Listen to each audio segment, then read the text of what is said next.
जय हिंद प्यारे बच्चों। मैं जितेंद्र कुमार पांडे आपका स्वागत करता हूं आपके अपने ही YouTube platform target with Jitendra पर। प्यारे बच्चों, सर्वप्रथम आप लोगों को दिवाली की ढेरों शुभकामनाएं। और दिवाली आपके प्रकाश का पर्व है। आप लोगों को पता है कि जो दिवाली त्यौहार होता है ये भगवान राम के वापस आने पर एक जो वहाँ की प्रजा का उनके प्रति प्रेम था वो दर्शाता है। दूसरी तरफ अगर देखा जाए तो एक और कहानी है कि भगवान श्री कृष्ण ने एक नरकासुर नामक राक्षस का वध किया था चतुर्दशी के दिन। इसीलिए दिवाली से पहले वाली जो चतुर्दशी होती है उसे नरक चतुर्दशी कहते हैं। तो दूसरे दिन समस्त ब्रजवासियों ने दिवाली मतलब प्रकाश उत्सव मनाया था। तो इस प्रकार से अगर हम देखें तो ये अच्छाई पर अच्छाई की जीत हुई उस उपलक्ष्य में मनाया जाता है। इस दिन हम सभी गणेश और लक्ष्मी जी का पूजन अर्चन करते हैं और अपने व्यवसाय को, अपने जीवन को सफल बनाए रखने की उनसे कामना करते हैं। तो चलिए हम लोग अपने इस पढ़ाई के क्रम में सबसे पहले गणेश जी का स्मरण करते हुए अपना पढ़ाई शुरुआत करें, जिससे हम अपनी परीक्षा में अच्छे से अच्छे अंक प्राप्त कर सकें। आज कक्षा 12 के सामान्य हिंदी का 6वां मॉडल पेपर है। और आपको बता दें ये मॉडल पेपर के साथ साथ मतलब ये मॉडल पेपर मैं कहीं अलग से नहीं ले रहा हूँ, अनसॉल्व पेपर से आप लोगों का ले रहा हूँ और बना रहा हूँ। तो परीक्षा में ये बार बार आने वाले प्रश्न है भाई, अनसॉल्व है तो जाहिर सी बात है कि जो पिछले परीक्षाओं में पूछे गए हैं वही प्रश्न मैं ले रहा हूँ। इन समस्त क्लासेस को पाने के लिए आप लोग चैनल को अगर नए हैं तो सब्सक्राइब कीजिए, बेल आइकन दबाइए, साथ ही साथ क्लास को लाइक कीजिए और इसे अपने मित्रों के पास में शेयर कीजिए। और चलिए हम देखते हैं पहले प्रश्न से। पहला प्रश्न कह रहा है, पहले प्रश्न में 5 बहुविकल्पीय होते हैं और ये गद्य खंड से होता है। तो पहले प्रश्न का वाला कह रहा है बच्चों, आचार्य रामचंद्र शुक्ल ने हिंदी गद्य की प्रथम पुस्तक माना है। किसे माना है? नासिकेतोपाख्यान को, या चंद छंद वर्णन की महिमा, या फिर भाषा योग वशिष्ठ, या सुख सागर को। तो बच्चों आचार्य रामचंद्र शुक्ल ने जो पहली पुस्तक माना है हिंदी गद्य की, इनका मानना है चंद छंद वर्णन की महिमा। इनका जो एक हिंदी साहित्य का इतिहास नामक रचना है उसमें इन्होंने चंद छंद वर्णन की महिमा, जिसके रचयिता कवि गंग हैं, अकबर के दरबारी कवि गंग को माना है, उन्हें ही इन्होंने पहला पुस्तक माना है। फिर खा नंबर इसमें कह रहा है कि गुलाब राय की रचना मेरी असफलताएं की विधा क्या है? आत्मकथा है, या नाटक है, या निबंध है, या फिर कहानी है। तो बच्चों सबसे पहले तो एक प्रश्न यहाँ से बन जाता है कि मेरी असफलताएं किसकी हैं? तो बाबू गुलाब राय की हैं। और ये है क्या? तो आत्मकथा है। इसमें इन्होंने अपनी असफलताओं का वर्णन किया है कि किस कारण से मैं असफल हुआ। गा नंबर कह रहा है, ब्राह्मण पत्रिका के संपादक हैं बालकृष्ण भट्ट, या फिर धर्मवीर भारती, या कमलेश्वर, या प्रताप नारायण मिश्र। तो बच्चों अगर हम इसमें बात करें कि ब्राह्मण पत्रिका के संपादक कौन हैं, तो वो हैं प्रताप नारायण मिश्र। बालकृष्ण भट्ट ने भी एक पत्रिका संपादित की थी, हिंदी प्रदीप। कौन सा? तो हिंदी प्रदीप पत्रिका बालकृष्ण भट्ट जी का है। घा नंबर कह रहा है कि हजारी प्रसाद द्विवेदी का उपन्यास है। क्या है? त्यागपत्र, या फिर रंगभूमि, या पुनर्नवा, या तट की खोज। तो तट की खोज हरिशंकर परसाई जी का है। पुनर्नवा की बात करें तो पुनर्नवा है हजारी प्रसाद द्विवेदी जी का। अब इसके बाद में हम लोग चलते हैं अंगा नंबर। अंगा इसमें पहले का अंगा कह रहा है कन्हैयालाल मिश्र प्रभाकर की रचना है। क्या है बच्चों? विचार प्रवाह, या फिर माटी हो गई सोना, या फिर परख, या फिर साहित्य और समाज। तो बच्चों कन्हैयालाल मिश्र प्रभाकर जी की जो रचना है वो है माटी हो गई सोना। कौन सी रचना है बच्चों? माटी हो गई सोना। इसके बाद में चलते हैं दूसरा प्रश्न। ये काव्य खंड से बहुविकल्पीय होता है और ये भी 5 बहुविकल्पीय लिए रहता है।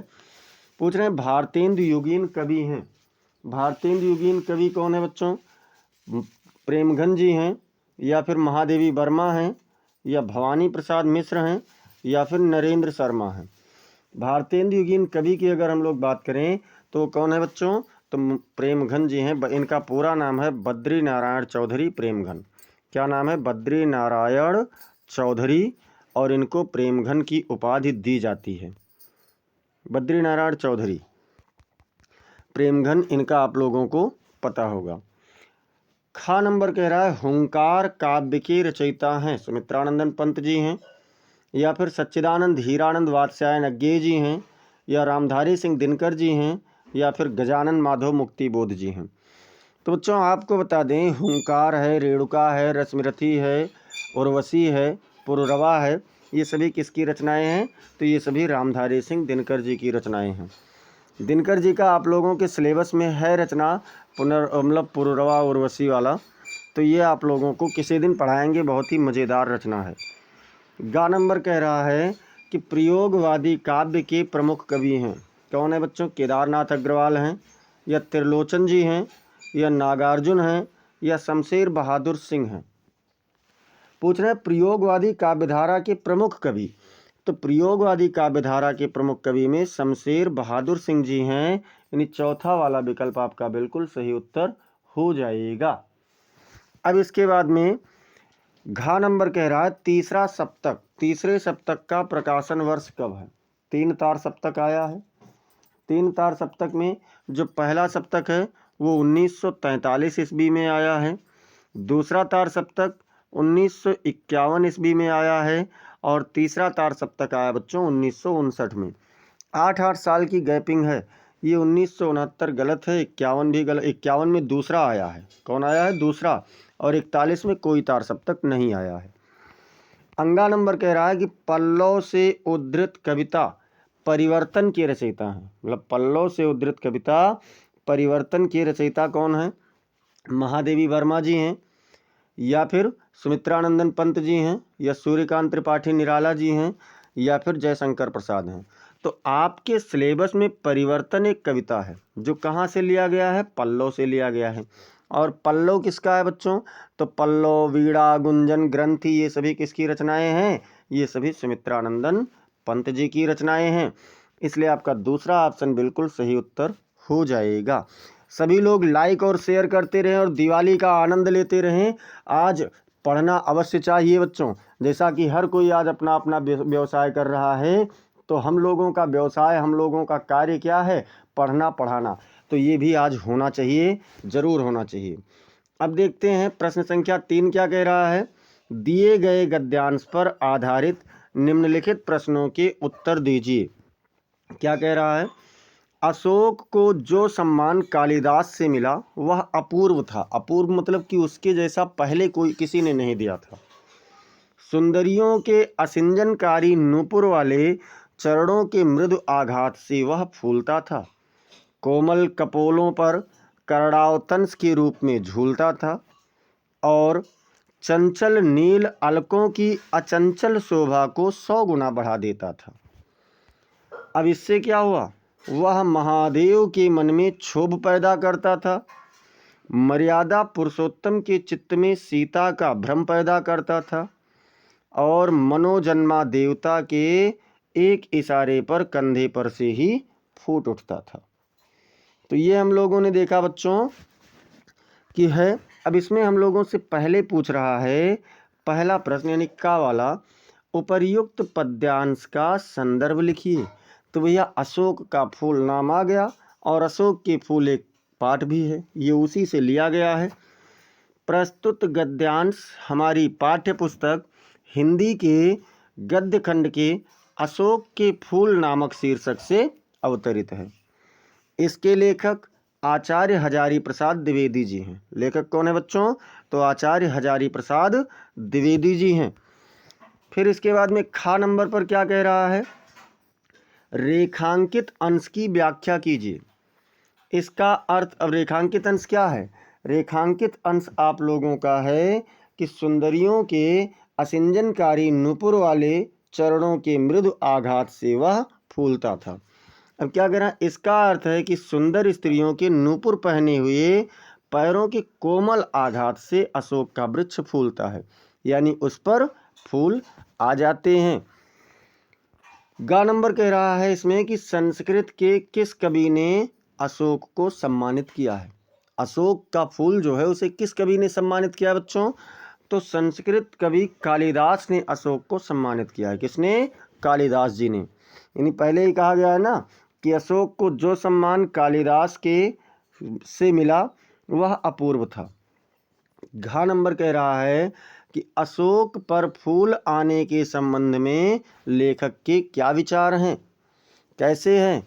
तो भैया कह रहे हैं कि लेखक के अनुसार अशोक पर फूल सुंदर स्त्रियों के पैरों के आघात से आते हैं। किससे आते हैं? तो जो सुंदर सुंदर स्त्रियां हैं उनके पैरों के आघात से अशोक के फूल आते हैं, और यह एक सम्मान की बात है जो अशोक को मिलता है।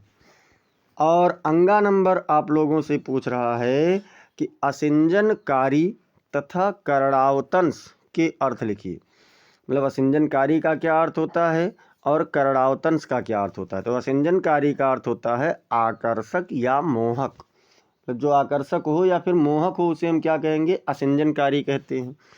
और करड़ावतंस मतलब होता है बच्चों कान का आभूषण। वैसे भी इसमें कवि ने कहा है, मतलब लेखक ने, कि सुंदर स्त्रियों के कोमल कपोलों पर करड़ावतंस के रूप में झूलता था अशोक का फूल। तो जो कोमल कपोल, कपोल मतलब होता है गाल, कोमल कोमल गालों पर करड़ावतंस मतलब जो कानों का आभूषण होता है उसे करड़ावतंस कहते हैं। अथवा मान लो आप उसे नहीं कर पा रहे हैं तो इसे कर दीजिएगा, निंदा कुछ लोगों की पूंजी होती है। बड़ा लंबा चौड़ा व्यापार फैलाते हैं वह इस पूंजी से। वह कई लोगों की प्रतिष्ठा ही दूसरों की कलंक कथाओं के परायण पर आधारित होती है। बड़े रस विभोर होकर वे जिस तिसकी सत्य या कल्पित कलंक कथा सुनाते हैं और स्वयं को पूर्ण संत समझने समझाने की तुष्टि का अनुभव करते हैं। जैसे कोई संत जब कोई उपदेश देता है तो बहुत संतुष्ट होता है, उसी प्रकार से जब निंदा करने वाला व्यक्ति किसी की निंदा करता है तो बहुत अधिक संतुष्ट होता है। अब इसमें पूछ रहा है बेटा देखिए यहाँ पर थोड़ा सा गलती हो गया। संदर्भ आपसे पूछ रहा है गद्यांश का, तो मैं बता दूं यहाँ पाठ का नाम हमने वहाँ से कॉपी पेस्ट किया लेकिन नहीं बदला, तो मैं बता दे रहा हूँ। पाठ का नाम है निंदा रस। क्या है बच्चों? निंदा रस है। पाठ का नाम क्या है? निंदा रस। और लेखक इसके कौन हैं? तो लेखक इसके हैं हरिशंकर परसाई जी। बाकी सब यही रहेगा। कौन है? हरिशंकर परसाई। तो क्या बताएंगे कि प्रस्तुत गद्यांश हमारी पाठ्य पुस्तक हिंदी के गद्य खंड के निंदा रस नामक शीर्षक से अवतरित है। इसके लेखक हरिशंकर परसाई जी हैं। हजारी प्रसाद द्विवेदी ने, हरिशंकर परसाई जी हैं। घ नंबर कह रहा है, खा नंबर, रेखांकित अंश की व्याख्या कीजिए। तो चलो भैया बता देते हैं रेखांकित अंश क्या है। रेखांकित अंश इसमें है कि हाँ, रेखांकित अंश इसमें है वह बड़े रस विभोर होकर वह जिस तिसकी सत्य कल्पित कलंक कथा सुनाते हैं। तो इसका अर्थ है कि कुछ लोग बड़े उत्साह और आनंद के साथ दूसरों की सच्ची या कल्पित कलंक कथाएं सुनाते हैं। मतलब वो चाहे सच्ची कलंक कथा हो तो भी बहुत आनंद के साथ सुनाएंगे, और अगर कल्पित है तो भी उसे भी वे बहुत आनंद के साथ ही सुनाते हैं। गा नंबर इसमें अगला पूछ रहा है बच्चों कि निंदा किसकी पूंजी होती है? तो भैया किसकी होती है? निंदा कुछ लोगों की पूंजी होती है, यानी वह इसका उपयोग अपने फायदे के लिए करते हैं। निंदा का उपयोग कब करते हैं? तो अपने फायदे के लिए करते हैं। घा नंबर कह रहा है सत्य कल्पित कलंक कथा का अर्थ स्पष्ट कीजिए। तो सत्य कल्पित कलंक कथा का अर्थ क्या होता है कि सच्ची या कल्पना से बनाई गई दूसरों की जो निंदा या बदनामी की कहानियां होती हैं उसे सत्य कल्पित कलंक कथा कहा जाता है। अंगा नंबर क्या कह रहा है बच्चों? कुछ लोगों की प्रतिष्ठा का आधार क्या होता है? जैसे कुछ लोगों के सम्मान और प्रतिष्ठा का आधार क्या होता है बच्चों? तो कुछ लोगों की प्रतिष्ठा दूसरों की कलंक कथाओं के परायण पर आधारित होती है। अर्थात वो दूसरों की कलंक कथा करते हैं और उसी पर उनकी प्रतिष्ठा आधारित होती है, यानी वह दूसरों की निंदा करके अपनी प्रतिष्ठा को बढ़ाते हैं। उन्हें ऐसा लगता है कि अगर मैं अपने सामने वाले की निंदा करूंगा तो उसका मतलब वो थोड़ा सा मुझसे कम सम्मानित होगा और मेरा सम्मान बढ़ जाएगा, ऐसा लगता है कुछ लोगों को। चौथा नंबर प्रश्न कह रहा है बच्चों, 3 प्रश्न हम लोग कर चुके हैं, सभी लोग क्लास को लाइक करते रहिए और शेयर करते रहिए। चौथा प्रश्न कह रहा है दिए गए पद्यांश पर आधारित निम्नलिखित प्रश्नों के उत्तर दीजिए। पद्यांश क्या है? मेरे प्यारे नौ जलद से कंज से नेत्र वाले, जाके आए न मधुबन से और न भेजा संदेशा। मैं रो रो के प्रिय विरह से बावली हो रही हूँ, जाकी मेरी सब दुख कथा श्याम को तू सुना दे। आप लोगों को बता दें, एक पाठ आप लोगों का है, कौन सा है? तो पाठ है पवन दूतिका। राधा जी जब भेजती हैं पवन दूतिका को तो उससे कहती हैं कि मेरे प्रिय, अर्थात जो मेरे प्रीतम श्री कृष्ण जी हैं वो कैसे हैं? नव जलद से, मतलब एक नए उठे हुए बादल के समान हैं और कमल की पंखुड़ी के समान उनका नेत्र है। जाके आए न मधुबन से, मतलब एक बार मधुबन चले गए हैं और मधुबन से चले गए हैं और पुनः वापस नहीं आए हैं। और न भेजा संदेशा, और उन्होंने कोई भी संदेश भी अभी तक नहीं भेजा है। मैं रो रो के प्रिय विरह से बावली हो रही हूँ, मैं अपने प्रीतम अर्थात श्री कृष्ण के विरह में रो रो करके बावली होती हुई जा रही हूँ, अर्थात पागल सी मेरी दशा होती जा रही है। जाके मेरी सब दुख कथा श्याम को तू सुना दे। हे पवन, तुम चली जाओ और मेरी सारी दुख भरी कथा को श्री कृष्ण को सुना दो। अब इसमें पूछ रहे हैं कि प्रस्तुत पद्यांश का संदर्भ लिखिए। क्या कह रहे हैं? प्रस्तुत पद्यांश का संदर्भ लिखिए। तो प्रस्तुत पद्यांश हमारी पाठ्य पुस्तक हिंदी के पद्य खंड के पवन दूतिका नामक शीर्षक से अवतरित है। इसके लेखक यानी कवि होना चाहिए यहाँ पर। इसके कवि कौन है बच्चों? इसके कवि अयोध्या सिंह उपाध्याय हरिऔध जी हैं। अब देखते हैं, खा नंबर पूछ रहा है कि पवन दूतिका द्वारा किसने किसको संदेश भेजा है, मतलब किसने संदेश भेजा है और किसे संदेश भेजा है, दोनों आप सबको बताना है पवन दूतिका पाठ के द्वारा। तो राधा जी ने पवन दूतिका द्वारा श्री कृष्ण को संदेश भेजा है। किसने भेजा है? तो राधा जी ने भेजा है। और किसे भेजा है? तो श्री कृष्ण जी के पास संदेश भेजा है। रेखांकित अंश की व्याख्या कह रहा है, और रेखांकित अंश क्या है कि जाके आए न मधुबन से और न भेजा संदेशा। तो रेखांकित अंश की व्याख्या में देखते हैं, इसका अर्थ है कि श्री कृष्ण जी मधुबन से चले गए हैं और वहाँ से नहीं आए हैं और ना ही उन्होंने कोई संदेश भेजा है। घा नंबर कह रहा है बच्चों, प्रस्तुत पद्यांश में श्री कृष्ण के सौंदर्य का वर्णन किस प्रकार किया गया है? तो क्या कहा गया है वर्णन में? मेरे प्यारे नव जलद से कंज से नेत्र वाले, इसके रूप में किया गया, जिसका अर्थ है कि उनके नेत्र नए बादलों जैसे कमल के समान हैं। मतलब उनके जो शरीर है वो नए बादल के समान है और उनका जो नेत्र है वो कंज अर्थात कमल की पंखुड़ी के समान है। इस बात से उनके सौंदर्य का वर्णन किया गया है। अगला प्रश्न इसमें कह रहा है कि प्रस्तुत पद्यांश में प्रयुक्त रस तथा उसका अस्थायी भाव लिखिए। भैया, प्रस्तुत पद्यांश का प्रयुक्त रस क्या है और उसका अस्थायी भाव क्या है? तो देखते हैं, प्रस्तुत पद्यांश में श्रृंगार रस है। कौन सा रस है? तो श्रृंगार रस है, जिसका अस्थायी भाव रति अर्थात प्रेम है। भैया, श्रृंगार का अस्थायी भाव क्या होता है? रति यानी कि प्रेम होता है। अथवा क्या कह रहे हैं? अथवा मान लो आप उसे नहीं कर पा रहे हैं तो दूसरा कर लेना। मैं नीर भरी दुख की बदली, स्पंदन में चिर निस्पंद बसा, क्रंदन में आहत विश्व हंसा, नैनों में दीपक से जलते पलकों में निर्झरड़ी मछली, मैं नीर भरी दुख की बदली। ये महादेवी वर्मा जी का है। महादेवी वर्मा जी कह रहे हैं कि मेरा जो स्थिति है वो कैसा है? मैं एक दुख रूपी बादल के समान हूँ और मेरे आँखों में मतलब नीर अर्थात जो जल को लिए हुए, अश्रुओं को लिए हुए, स्पंदन में चिर निस्पंद बसा, मतलब मेरे धड़कन में मेरे स्पंद में क्या है? चिर निस्पंद अर्थात हमेशा का स्थायित्व बस गया है। क्रंदन में आहत विश्व हंसा। और जब मैं रोई तो क्या हुआ, मेरे रोने से पूरा विश्व हंसने लगता है। जैसे बारिश के महीने में अगर बरसात हो जाए तो पूरा किसान का चेहरा खिल उठता है, खुशहाल हो जाता है, जब उसकी फसल को पानी की आवश्यकता हो और बारिश हो जाए। तो वही कह रहे हैं कि जब मैं रोती हूँ, अर्थात बदली कह रही है, यानी कि महादेवी वर्मा जी कह रहे हैं कि जब मैं रोती हूँ तो बहुत से लोग खुश हो जाते हैं। नैनों में दीपक से जलते, मेरे आंखों में जैसे कोई दीपक जल रहा हो, पलकों से में निर्झरड़ी मछली, और मेरे पलकों से क्या होता है, नदी के समान बह चलती हैं।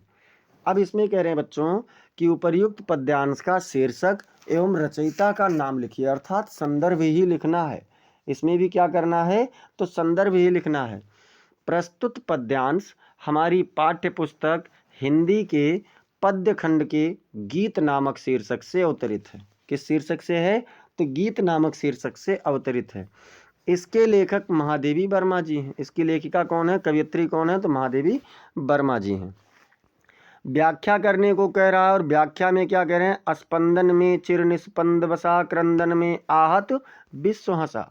अब देखते हैं क्या है, रेखांकित अंश की व्याख्या कीजिए।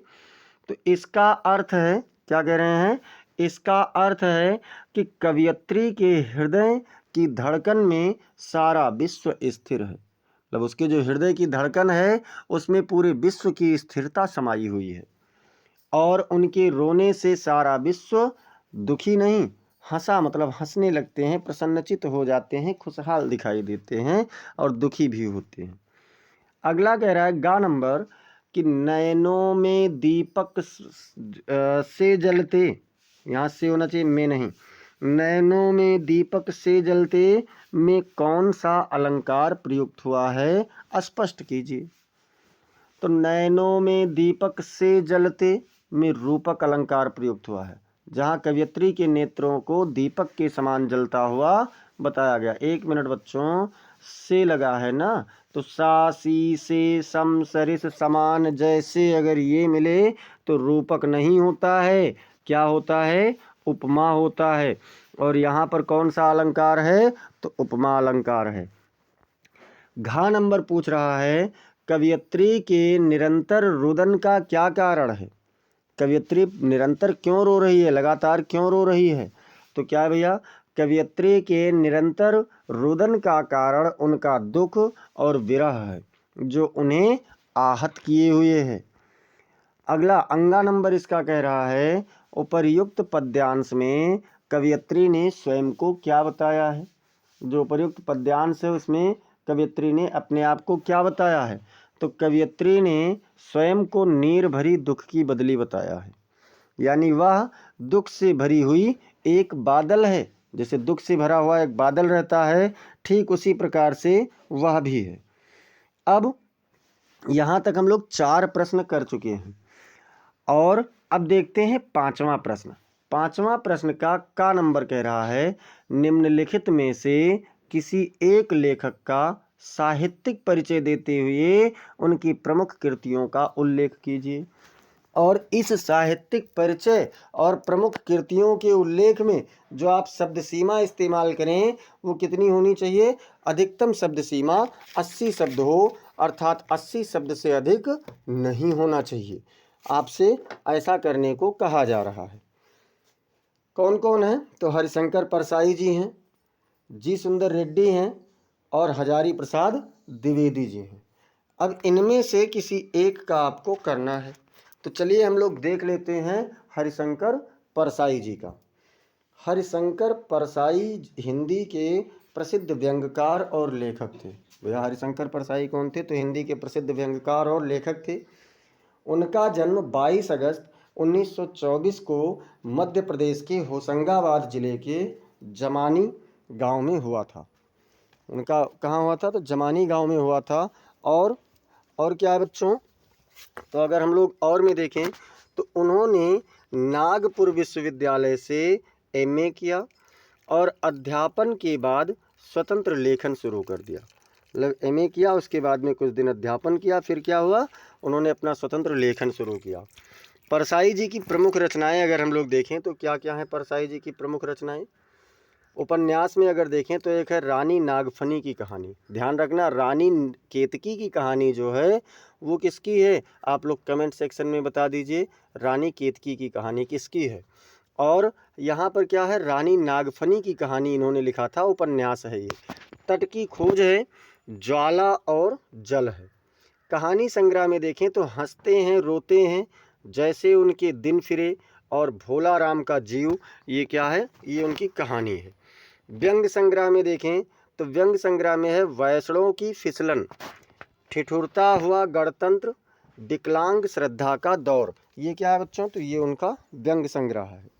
निबंध संग्रह की अगर हम लोग बात करें तो निबंध संग्रह में इनका एक निबंध है सदाचार का ताबीज, दूसरा है शिकायत मुझे भी है, और तीसरा है पगडंडियों का जमाना।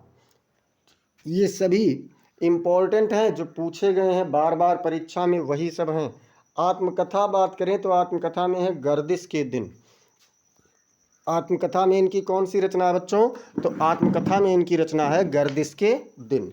इसके बाद में अब हम लोग देखते हैं कि और इनकी साहित्यिक वाले में, तो साहित्यिक वाले में क्या कह रहा है कि उन्हें 1982 में साहित्य अकादमी पुरस्कार से सम्मानित किया गया था। उनकी रचनाएं सामाजिक विसंगतियों और राजनीतिक भ्रष्टाचार पर करारा व्यंग करती हैं। अब हम लोग देखेंगे खा नंबर। खा नंबर क्या कह रहा है, निम्नलिखित में से किसी एक कवि का साहित्यिक परिचय देते हुए उनकी प्रमुख कृतियों का उल्लेख कीजिए। अधिकतम शब्द सीमा 80 शब्द। अधिकतम शब्द सीमा कितनी होनी चाहिए, तो 80 शब्द ही होने चाहिए। कवि कौन कौन से हैं, मैथिली शरण गुप्त हैं, रामधारी सिंह दिनकर जी हैं और अज्ञेय जी हैं। इसमें से हम लोग देखेंगे मैथिली शरण गुप्त जी का जीवन परिचय।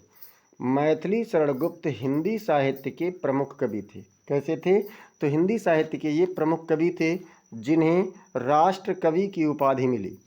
उनका जन्म 3 अगस्त 1886 को झांसी के चिरगांव में हुआ था। उनकी शिक्षा घर पर ही हुई थी, जहां उन्होंने हिंदी, संस्कृत और अंग्रेजी सीखा था। गुप्त जी की प्रमुख कृतियां हैं। गुप्त जी की प्रमुख कृतियां कौन कौन सी हैं बच्चों, तो देखते हैं साकेत। साकेत में क्या है, उर्मिला के दृष्टिकोण से रामायण की कथा, मतलब उर्मिला कौन थी, लक्ष्मण जी की पत्नी थी, और उनके दृष्टिकोण से रामायण की कथा क्या है, जिसमें उन्होंने नारी के भावनाओं को उजागर किया है। भारत भारती। भारत भारती में क्या है, देशभक्ति की भावना से ओतप्रोत है, जिसमें उन्होंने भारत के गौरवशाली अतीत और वर्तमान की दुर्दशा का वर्णन किया है। अगला क्या है बच्चों, जयद्रथ वध है, जिसमें महाभारत की कथा पर आधारित है, जिसमें उन्होंने युद्ध की विभीषिका को दर्शाया है, अर्थात युद्ध का परिणाम कैसा होता है। पंचवटी। पंचवटी में क्या है, तो रामायण के अरण्य कांड पर आधारित है, जिसमें उन्होंने राम के वनवास जीवन का वर्णन किया है। और यशोधरा। यशोधरा बुद्ध की पत्नी यशोधरा की कथा है, जिसमें उन्होंने नारी के त्याग और समर्पण को उजागर किया है। अब इसके बाद में देखते हैं कि गुप्त जी की कविताएं राष्ट्रीयता, नैतिकता और पारिवारिक जीवन को दर्शाती हैं। उन्हें 1954 में पद्म भूषण से सम्मानित किया गया था। उनकी कविताओं में सरल भाषा, भावपूर्ण शैली और राष्ट्रीय भावना का अद्भुत मेल है। अशुद्ध नहीं, अद्भुत मेल है। इसके बाद में देखते हैं बच्चों प्रश्न संख्या 6। एक बार सभी लोग क्लास को जोरदार तरीके से लाइक कर दीजिए और इसे शेयर भी करते रहिए, और देखते हैं कि इसमें क्या कह रहे हैं। प्रश्न संख्या 6 में, प्रश्न संख्या 6 कह रहा है कि पंचलाइट कहानी के उद्देश्य पर प्रकाश डालिए। पंचलाइट कहानी का उद्देश्य क्या है, इस पर प्रकाश डालना है, और अधिकतम शब्द सीमा 80 शब्द ही रखना है, मतलब इससे ज़्यादा आपको नहीं रखना है। तो चलिए, पंचलाइट कहानी का उद्देश्य ग्रामीण जीवन की वास्तविकताओं और गरीबी की मार्मिक स्थिति को उजागर करना है। यह कहानी ग्रामीणों के संघर्ष, उनकी आशाओं और निराशाओं को दर्शाती है। लेखक ने क्या किया है, लेखक ने पंचलाइट के माध्यम से ग्रामीण जीवन में शिक्षा, स्वास्थ्य और सामाजिक परिवर्तन की आवश्यकताओं को प्रकट किया है। कहानी में गरीबी, अंधविश्वास और सरकारी उदासीनता की आलोचना की गई है। मतलब गरीबी इतनी है कि किसी प्रकार से महतो टोली वाले लेकर के आते हैं खरीद करके एक पंचलाइट और पेट्रोमैक्स, और उसमें वहाँ पर अशिक्षा इतना है, वहाँ पर अशिक्षा इतनी है कि कोई उसे जलाना ही नहीं जानता है। तो इस सब का उन्होंने क्या किया है, थोड़ा सा व्यंग कसा है। अथवा क्या कह रहा है बच्चों कि बहादुर कहानी की कथा वस्तु का सारांश लिखिए। देखिए पिछला वाला जो मैंने कराया था उसमें बहादुर कहानी का कथा वस्तु गलत हो गया था, तो उसमें गलती ना हो इसलिए अब की बार मैंने बहादुर कहानी का कथा वस्तु स्वयं फिर से लेकर के आया हूँ। यह कहानी अमरकांत जी द्वारा लिखित है। किसके द्वारा लिखित है, तो अमरकांत जी के द्वारा लिखित है, जिसमें एक मध्यम वर्गीय परिवार में नौकर बहादुर के साथ परिवारजनों द्वारा किए गए अत्यंत कटु व्यवहार का वर्णन है। भैया नौकर के साथ में कटु व्यवहार हुआ है, हालांकि नौकर भी क्या है, मनुष्य ही तो होता है, तो उसके साथ थोड़ा सा मृदु सरल व्यवहार करना चाहिए। बहादुर एक 12-13 साल का छोटा लड़का है जो नेपाल से आया है और निर्मला के परिवार में नौकर के रूप में काम करता है। प्रारंभ में निर्मला और उसका परिवार बहादुर के प्रति अच्छा व्यवहार करते हैं, लेकिन बाद में वह उसके साथ कठोरता से पेश आने लगते हैं। बहादुर को घर का सारा काम करना पड़ता है और उसे गाली गलौज और मारपीट का सामना करना पड़ता है। एक दिन बहादुर पर झूठा आरोप लगाया जाता है कि उसने 11 रुपये चुराए हैं, जिससे वह आहत होकर घर छोड़कर चला जाता है। बाद में परिवार के सदस्य बहादुर की अनुपस्थिति में उसकी उपयोगिता को महसूस करते हैं और उसके प्रति किए गए अत्याचारों के लिए पश्चाताप करते हैं। कहानी में बहादुर के चरित्र की सहनशीलता और स्वाभिमान को उजागर किया गया है। अब चलते हैं बच्चों प्रश्न संख्या 7, और प्रश्न संख्या 7 आपका आ गया, स्वपठित खंड काव्य के आधार पर किसी एक खंड के एक प्रश्न का उत्तर देना है। आपका अलग अलग जिले का अलग अलग खंड काव्य है और उसके आधार पर क्या करना है, किसी एक खंड का आप लोगों को उत्तर देना है। एक दिन मैंने आपको बताया भी था कि कौन से खंड काव्य किस जिले के लिए है। तो चलिए पहला प्रश्न देखते हैं और शुरुआत करते हैं। क्या है इसमें, त्यागपथी खंड काव्य की कथा वस्तु संक्षेप में लिखिए। जो त्यागपथी खंड काव्य है बच्चों, ये किस किस जिले में है, तो आगरा, गोरखपुर, गाजीपुर, उसके बाद में बरेली, सुल्तानपुर, जालौन, लखीमपुर खीरी, गोंडा, शाहजहांपुर तथा बाराबंकी जनपद के लिए है। यानी कितने जनपदों में है, तो ये आपका 8 जिलों के लिए निर्धारित किया गया है। अथवा क्या करना है, कथा वस्तु मैंने करवा दिया है, फिर इसमें देख लीजिए। दूसरा है त्यागपथी खंड काव्य के आधार पर हर्षवर्धन का चरित्रांकन कीजिए, अर्थात हर्षवर्धन का चरित्र चित्रण कीजिए। तो देखते हैं भैया, हर्षवर्धन एक सच्चे देशभक्त थे जिन्होंने छोटे राज्यों को एकजुट करके एक विशाल राज्य की स्थापना की थी। उनकी देशभक्ति और नेतृत्व क्षमता ने उन्हें एक महान शासक बनाया था। अब इनके प्रमुख गुण कौन कौन से हैं हर्षवर्धन के, तो देख लेते हैं। आदर्श पुत्र और भाई के रूप में उन्होंने अपने पिता की बीमारी के दौरान उनकी सेवा की और उनकी मृत्यु के बाद अपनी बहन राजश्री की देखभाल भी किया। अजय योद्धा, उन्होंने कई युद्धों में विजय प्राप्त की और अपने राज्य की रक्षा भी किया। इसके बाद में महान त्यागी में देखें तो उन्होंने अपना सर्वस्व त्याग करके प्रजा के हित में काम किया।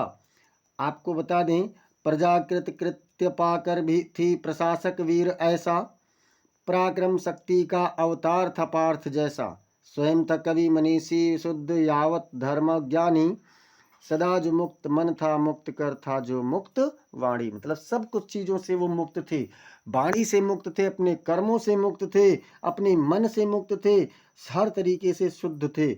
और इस प्रकार से वो प्रजा का मतलब अपना महान त्याग कर दिए, सब कुछ त्याग कर देते थे। कहा भी जाता है कि हर पांचवें साल वह प्रयागराज में आकर के अपना सर्वस्व दान कर देते थे। श्रेष्ठ शासक देखें बच्चों तो क्या है, उन्होंने अपने राज्य में धर्म और संस्कृति की उन्नति की और प्रजा को क्या किया, तो सुखी बना दिया। कर्तव्यनिष्ठ और दृढ़ निश्चयी भी क्या है, उन्होंने अपने कर्तव्यों का पालन किया और अपने लक्ष्यों के प्राप्त करने के लिए दृढ़ रहे। अब देखते हैं इसके बाद में क्या कह रहा है, मुक्ति यज्ञ। मुक्ति यज्ञ के अनुसार मुक्ति यज्ञ खंड काव्य के नायक की चारित्रिक विशेषताओं पर प्रकाश डालना है।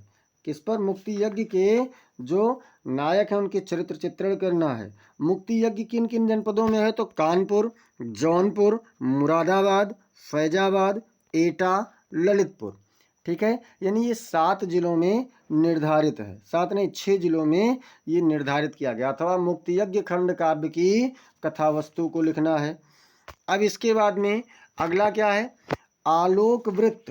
कह रहा है कि आलोक वृत्त खंड काव्य के आधार पर आपको क्या करना है बच्चों, तो आलोक वृत्त खंड काव्य के आधार पर षष्ठ सर्ग यानी नमक सत्याग्रह का कथा को आपको लिखना है आलोक वृत्त के अनुसार।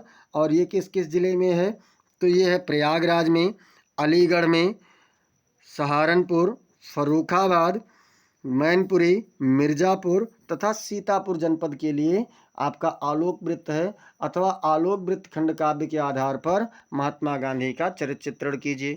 इसके बाद में घा नंबर कह रहा है, श्रवण कुमार खंड काव्य के आधार पर राजा दशरथ की चारित्रिक विशेषताओं पर प्रकाश डालिए। अथवा श्रवण कुमार खंड काव्य के अयोध्या सर्ग की कथा वस्तु को लिखिए। श्रवण कुमार कहाँ कहाँ है, तो मेरठ में है, आजमगढ़ में, बस्ती, रायबरेली, हरदोई, बांदा, बहराइच तथा हमीरपुर जनपद के लिए श्रवण कुमार है। 8 जनपदों के लिए यह भी है।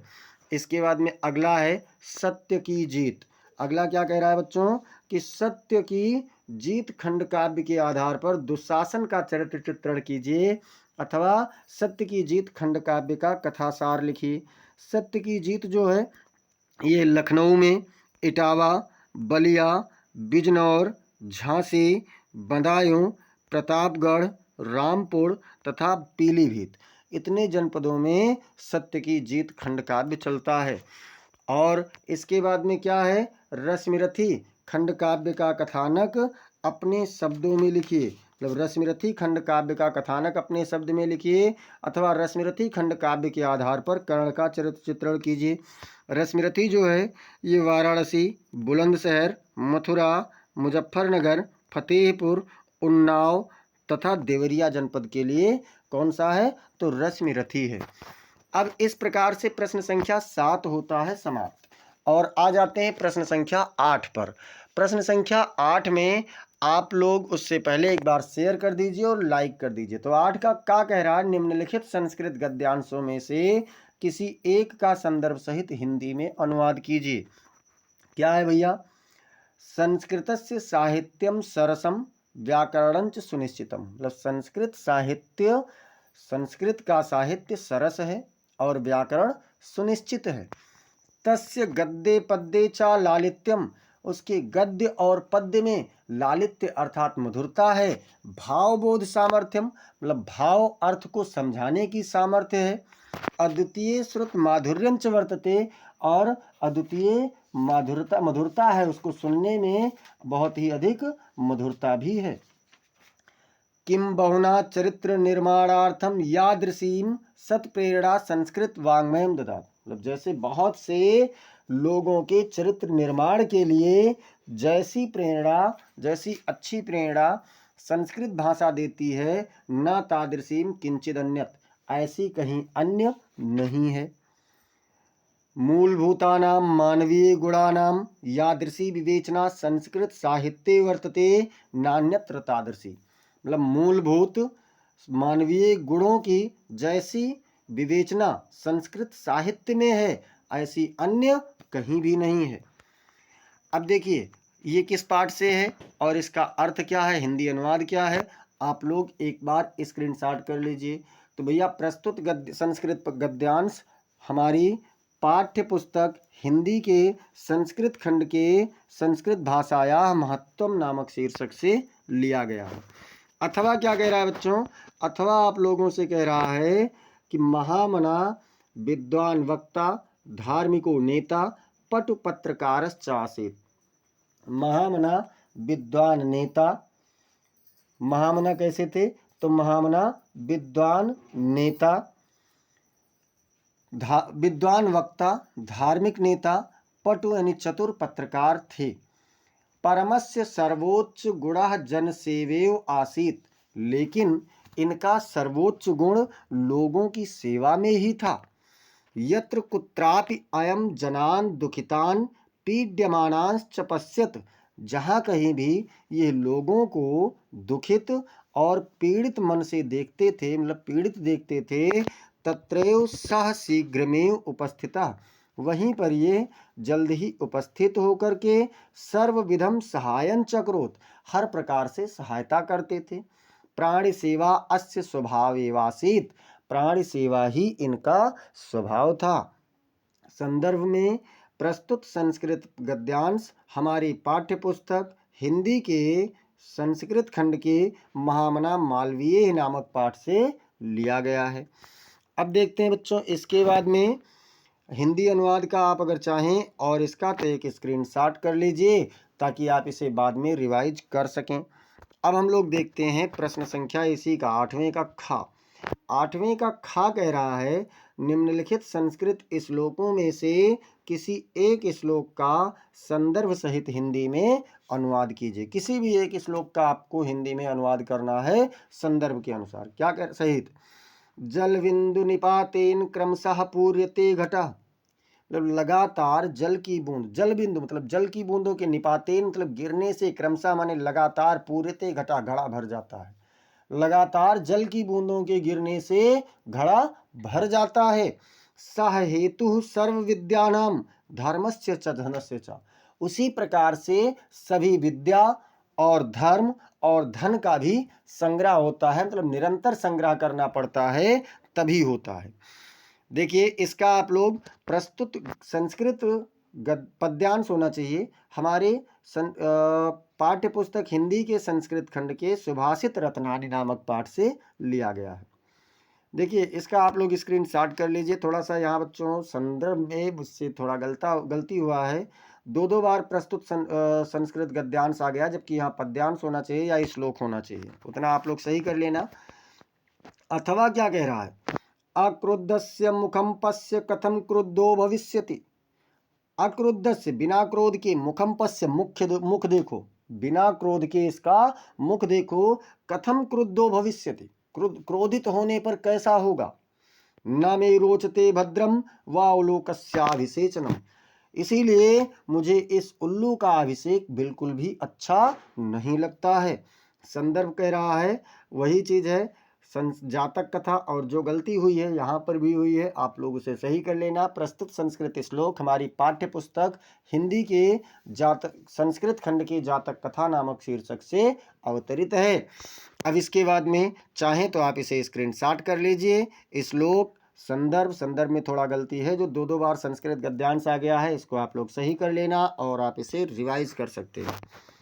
प्रश्न संख्या 9 कह रहा है बच्चों, निम्नलिखित लोकोक्तियों और मुहावरों में से किसी एक का अर्थ लिखकर वाक्य में प्रयोग कीजिए। मतलब किसी एक का आप लोगों को अर्थ लिखना है और वाक्य में प्रयोग करना है, जिसमें पहला यानी का नंबर क्या कह रहा है, का वर्षा जब कृषि सुखाने, पूरा है भैया, का वर्षा जब कृषि सुखाने समय चूकी पुनिका पछताने। तो जैसे जब कृषि सूख जाए अर्थात फसल सूख जाए तो उसके बारिश के कारण, बारिश ना होने के कारण, तो बारिश होने का क्या मतलब है, अर्थात क्या होगा, आवश्यकता के समय काम ना होना। यहाँ कामना होना हो गया है, तो कामना नहीं, काम ना होना, मतलब यहाँ ना अलग रहेगा, ये ध्यान रखना, काम उसके बाद ना होना। वाक्य प्रयोग, जब उसे आवश्यकता थी तो नौकरी नहीं मिली, उसे आवश्यकता थी तो उस समय नौकरी नहीं मिली, इसीलिए कहा जाता है का वर्षा जब कृषि सुखानी। अब देखते हैं आग बबूला होना। आग बबूला होना मतलब अत्यधिक क्रोधित हो जाना। कहते हैं ना कि जरा जरा सी बात पर आग बबूला हो जाता है, अर्थात बहुत ज्यादा क्रोधित हो जाता है। वाक्य प्रयोग देख लीजिए, अपने पिता का अपमान सुन करके वह आग बबूला हो गया। जब अपने पिता के अपमान को सुना तो क्या हुआ, आग बबूला हो गया, बहुत अधिक क्रोधित हो गया। फिर खा नंबर इसमें मतलब अगला नंबर क्या कह रहा है बच्चों, तो अगला इसमें कह रहा है अधजल गगरी छलकत जाय। अधजल गगरी छलकत जाय मतलब होता है अल्प ज्ञान पर इतराना। अधजल गगरी छलकत जाय का क्या अर्थ होता है, अल्प ज्ञान पर इतराना, मतलब अल्प ज्ञानी अधजल गगरी की तरह छलकते रहते हैं। और क्या कह रहा है, आसमान टूट पड़ना। आसमान टूट पड़ना मतलब होता है बहुत अधिक दुख मिलना। मोहन के पिता की मृत्यु के बाद उसके ऊपर आसमान टूट पड़ा, अर्थात तो बहुत ज्यादा दुखी हुआ, जिम्मेदारियों का बोझ आ गया, दुखों का बोझ आ गया। अब इसके बाद में देखते हैं प्रश्न संख्या 10। प्रश्न संख्या 10 कह रहा है बच्चों, अपठित गद्यांश पर आधारित निम्नलिखित प्रश्नों के उत्तर दीजिए। आज से कई वर्ष पहले गुरुदेव के मन में आया कि शांति निकेतन को छोड़कर कहीं अन्यत्र चले जाएं। स्वास्थ्य बहुत अच्छा नहीं था, शायद इसलिए या पता नहीं क्यों, तो पाया कि वह श्री निकेतन के पुराने तिमंजिले मकान में रहें। मतलब उनके मन में विचार आया कि वह श्री निकेतन के तिमंजिले वाले मकान में रहें। शायद मौज में आकर यह निर्णय लिया हो, ऐसा भी हो सकता है कि उन्हें मन में आया हो और निर्णय ले लिया हो। वह सबसे ऊपर के तल्ले में रहने लगे।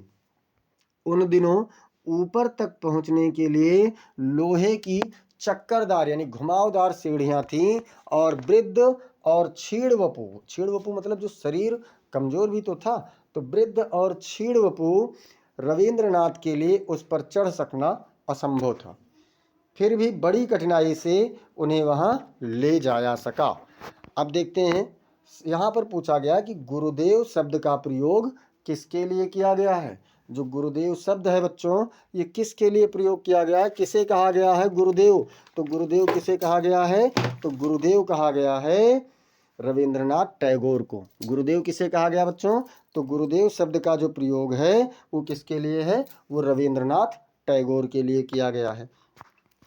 खा नंबर इसमें कह रहा है कि गुरुदेव ने शांति निकेतन छोड़कर कहीं और रहने का मन क्यों बनाया। क्यों बनाया, उनका स्वास्थ्य अच्छा नहीं था, शायद इसलिए उन्होंने श्री निकेतन के पुराने तिमंजिले में रहने का निर्णय लिया हो। मतलब स्वास्थ्य अच्छा नहीं था तो शायद इसीलिए सोचा हो कि चलो श्री निकेतन के पुराने तिमंजिले में हम लोग निवास करते हैं। और क्या है, उनके समीप तक पहुंचने में क्या कठिनाइयां थी, मतलब अगर उनके पास तक जाना हो तो कौन कौन सी कठिनाइयां थी ये बताना है। ऊपर तक पहुंचने के लिए लोहे की चक्करदार सीढ़ियां थीं और वृद्ध और छीड़ वपू रविंद्रनाथ के लिए उस पर चढ़ सकना असंभव सा था। मतलब वृद्ध भी थे, कमजोर शरीर से भी थे, इसलिए वहां तक पहुंचना उनके लिए बहुत असंभव था, बहुत मुश्किल सा था। प्रश्न संख्या 11 और 11 का क्या कह रहा है, निम्नलिखित शब्द युग्मों का सही अर्थ चयन करके लिखिए। शब्द युग्म है उसका सही अर्थ चयन करना है और कॉपी में लिखना है, क्योंकि कोई OMR यहाँ पर मिलने वाला है नहीं, तो इसलिए कहाँ पर लिखना है बच्चों, तो इसे आपको लिखना है कॉपी में। और क्या कह रहा है, अम्ब और अम्बु, अम्ब और अम्बु का अर्थ आपको स्पष्ट करना है। आम और बादल होगा, या माता और पिता होगा, या फिर माता और पानी होगा, या फिर क्या होगा, इनमें से कोई नहीं। तो अम्ब मतलब माता, अम्ब मतलब माता, यानी ये दोनों कट गए, दो में अभी हमें माता मिल रहा है। और अम्बु मतलब पानी होता है, तो क्या हो जाएगा, माता और पानी। इसके बाद में भवन और भुवन कह रहा है, भवन और भुवन, इसका अर्थ अंतर करना है। घर और संसार होगा, या लोक और परलोक होगा, या ग्राम और जगत होगा, या फिर इनमें से कोई नहीं होगा। तो बच्चों भवन मतलब घर, भवन मतलब घर, और भुवन मतलब संसार, तो इसमें आपका क्या हो जाएगा, पहला ही विकल्प आपका सही उत्तर हो जाएगा।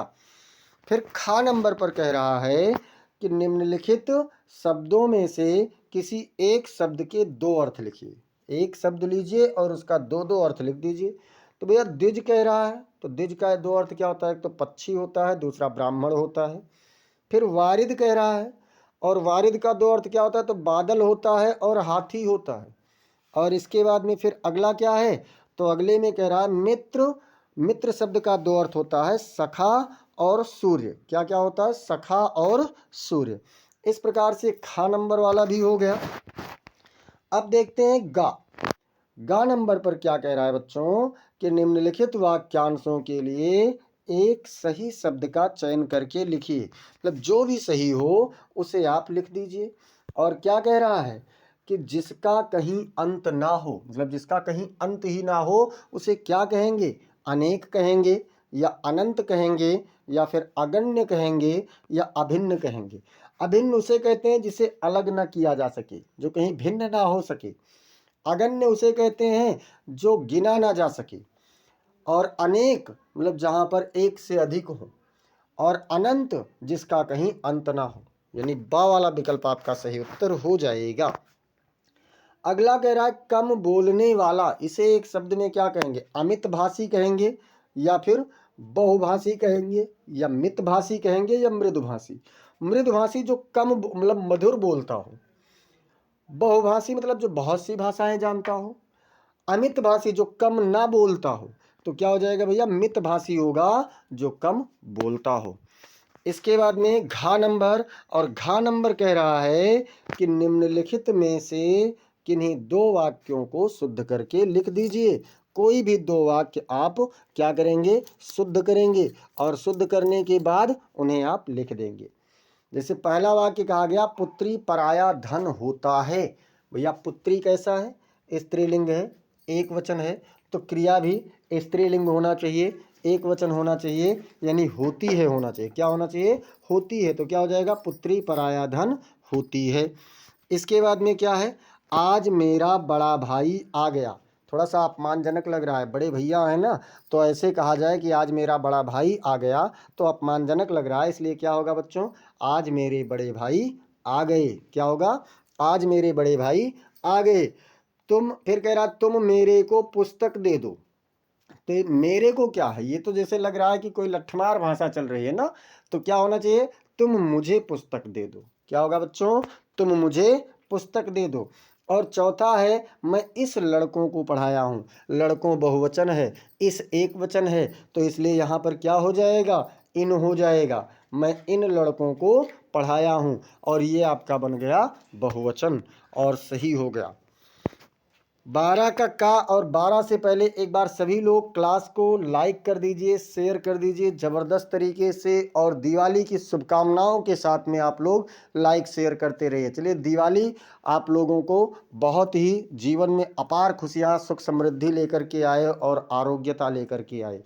12 का क्या कह रहा है बच्चों, करुण रस अथवा शांत रस का लक्षण बताते हुए उसका एक उदाहरण लिखिए। मतलब करुण रस या फिर शांत रस, इस दोनों में से कोई एक आपको करना है। तो करुण रस का मैं बता रहा हूं, जब आश्रय के हृदय में शोक नामक अस्थाई भाव उत्पन्न होकर विभाव, अनुभाव और संचारी भाव से संयोग करता है, तो करुण रस की उत्पत्ति होती है। कौन से रस की उत्पत्ति होती है, तो करुण रस की उत्पत्ति होती है। जैसे उदाहरण में देख लीजिए क्या कहा गया, मणि खोए भुजंग सी जननी, फनसा पटक रही थी शीश, अंधी आज बनाकर मुझको किया न्याय तुमने जगदीश। यानी हे प्रभु, जैसे कोई मतलब कह रहे हैं कि जैसे कोई सर्प अपना मणि खो देने पर अपना फन पटक पटक करके अपनी जान दे देता है, उसी प्रकार से क्या कहा कि हे प्रभु, आपने मेरे साथ ये कैसा न्याय किया। श्रवण कुमार की माता जी रो रही हैं कि आपने मेरे साथ ये कैसा न्याय किया है कि आपने मुझे अंधी बना दिया, और आज मेरे पुत्र श्रवण कुमार को भी छीन लिया है। अब क्या कह रहे हैं, श्लेष अलंकार अथवा उत्प्रेक्षा अलंकार का लक्षण एवं एक उदाहरण लिखिए। खा में क्या कह रहा है, श्लेष अथवा उत्प्रेक्षा का लक्षण और एक उदाहरण। तो चलिए हम श्लेष का लिख दे रहे हैं। और श्लेष अलंकार में क्या कह रहा है बच्चों, कि जब वाक्य में एक शब्द एक ही बार प्रयोग हो किंतु उसके एक से अधिक अर्थ होते हों तो वहां पर श्लेष अलंकार होता है। मतलब एक शब्द हो, उसका एक ही बार प्रयोग हो लेकिन अर्थ अलग अलग हो तो उसे क्या कहेंगे? श्लेष अलंकार कहते हैं। जैसे चरण धरत, धरती नहीं धरत, चरण धरत चिंता करत चितवत चारिहु ओर। चित्त ये गलत हो गया है थोड़ा सा टाइपिंग में, जो एक क्या कहते हैं वर्तनी शुद्धिकरण वाला लगा होता है वो अपने आप कर लेता है जैसे आगे बढ़ो।